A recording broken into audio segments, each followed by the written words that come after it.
et qui évidemment résonne dans le contexte que l'on connaît et que l'on vient de rappeler. Merci beaucoup, Florence. On va se déplacer, on va faire une tournée, nous aussi, tiens, du continent africain qui va durer 5 jours. Là aussi, il y a quelques celle du président français Emmanuel Macron qui s'est donc envolé ce matin avec un objectif très clair affiché par l'Élysée, renforcer les liens déjà très forts, nous dit le communiqué. Emmanuel Macron qui va passer par l'Afrique du Sud, le Gabon, l'Angola, mais il est pour le moment, vous l'avez peut-être reconnu, image ici en direct à Port-Louis sur l'île Maurice, le chef de l'État qui va faire escale pendant quelques heures pendant cette étape. Bonjour Ali Lahadi, on va décrypter ensemble les enjeux peut-être de cette tournée africaine. Au début, entre Emmanuel Macron et l'Afrique, il faut le rappeler, la relation était quand même plutôt prometteuse. Bah oui, il se présentait, souvenez-vous, en 2017, comme le président qui était né après les indépendances. Sous-entendu, je ne suis absolument pas concerné par tout ce qui s'est passé, en particulier par la colonisation. Et donc, ça signifiait tout simplement qu'il disait adieu à ce fameux concept de la France-Afrique. Il a un petit discours en novembre 2017. Je vous ai juste cité l'un des morceaux de ce discours. Il dit « Il n'y a plus de politique africaine de la France. Je suis d'une génération où l'on ne vient pas dire à l'Afrique ce qu'elle doit faire. » C'était en 2017 devant les étudiants burkinabés. Donc il annonçait tout simplement une nouvelle phase des relations entre la France et l'Afrique.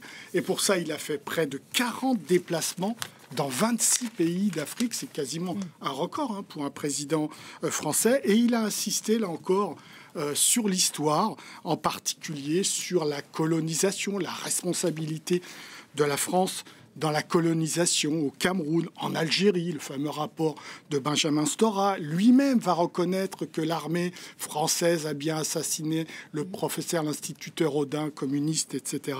Il va aussi poser la responsabilité de la France au Rwanda dans les massacres de milieu des années 90. Donc il va faire un vrai travail de mémoire vis-à-vis de l'Afrique. Et puis, il va faire aussi un travail culturel très important, puisque suite au rapport SARS-Savoie, il va décider de remettre un certain nombre d'œuvres d'art qui ont été piquées à l'Afrique et qui se trouvent aujourd'hui, depuis un certain temps, dans nos musées. Donc, il va vraiment, pour le coup, tendre le bras, tendre la main à l'Afrique. Ça partait bien, mais aujourd'hui, il y a beaucoup d'amertume.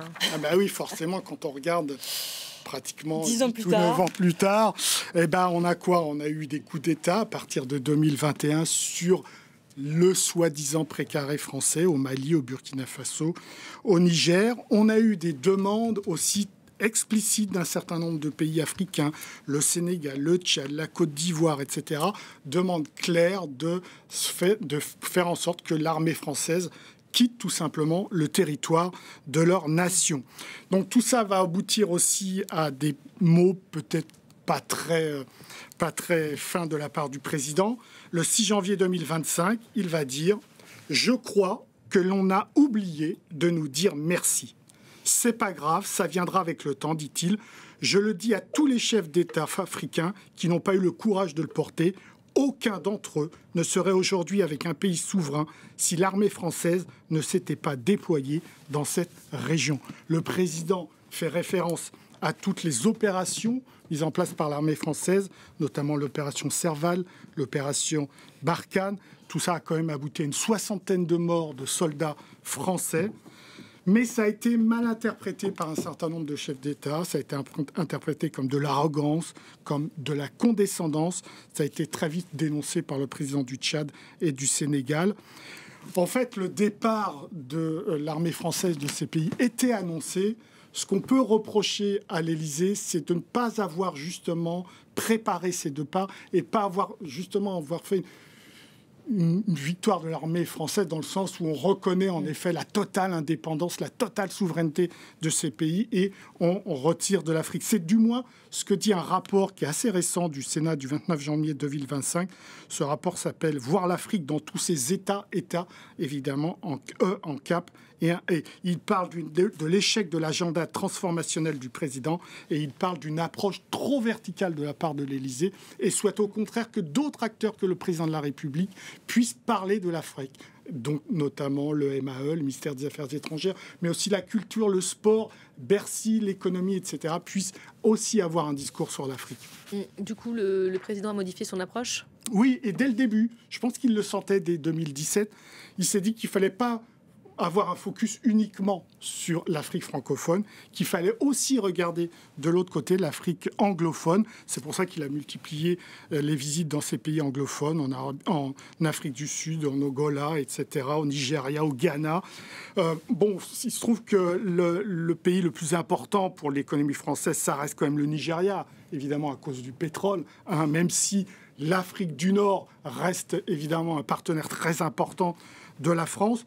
Donc, le président a souhaité réorienter, rééquilibrer cette relation avec l'Afrique, avec des pays qui n'avaient pas de passé colonial avec la France.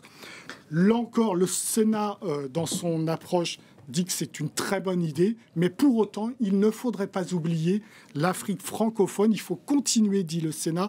Il parle même d'une patience stratégique vis-à-vis de ces pays-là, ne pas laisser le Mali aux mains uniquement des Russes, ne pas laisser les autres pays uniquement aux mains des Chinois, des Turcs et des Émiratis.